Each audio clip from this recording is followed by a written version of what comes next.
Quelques mots sur ce qui s'est passé à Nice. Le bijoutier qui a tiré sur son braqueur et qui l'a tué.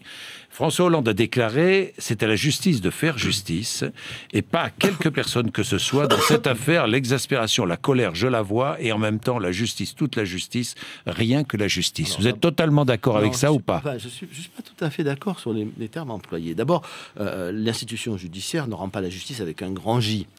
Oui. Personne ne fera justice. L'institution judiciaire, elle a pour but de faire en sorte que les gens ne se fassent pas justice eux-mêmes. Voilà. Donc il faut arriver à préserver l'ordre social, à éviter que les gens soient amenés à se défendre eux-mêmes, à sanctionner eux-mêmes ceux qui commettent des délits. Voilà. Il ne faut pas que la justice, ça soit une chose privée. Il faut que ça reste quelque chose de public. Donc ça, c'est...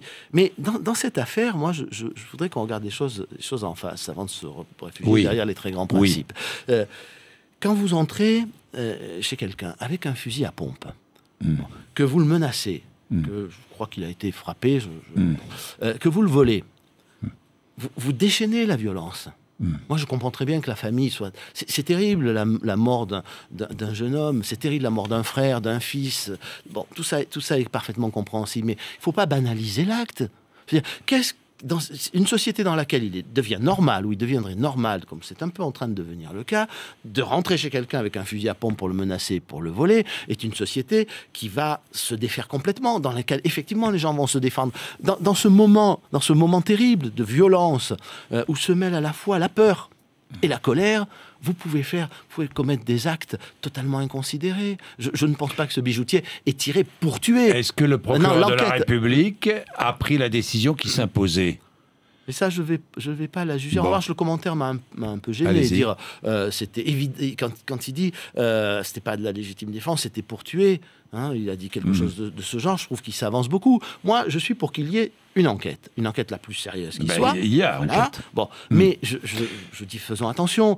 C'est pas simplement un problème de balistique. Il faut se remettre dans la situation de quelqu'un qui est entraîné dans la violence, qui a peur et qui est en colère. Est-ce que vous apportez votre soutien à la famille du bijoutier, au bijoutier? Mais moi, je ne suis pas là pour apporter je dis ça parce que vous avez vu les soutiens sur Internet. Mais je cherche à comprendre. Sur Facebook, vous avez vu? Je cherche à comprendre. Vous avez cliqué ou pas? Non, je n'ai pas cliqué. Mais je cherche à comprendre cet homme qui n'est pas un homme très jeune, encore une fois, qui se retrouve avec un fusil à pompe. Que feriez-vous? Qu'est-ce que je ferais? Voilà, je peux essayer de comprendre ce geste. Nous verrons ce que dit l'enquête. Je ne parle pas encore du jugement. Mais on ne peut pas continuer comme ça. On ne peut pas continuer dans une société où entrer chez quelqu'un avec un fusil à pompe, c'est un acte banal qui n'a aucune conséquence. Ceux qui déchaînent la violence prennent des risques considérables. La violence appelle la violence.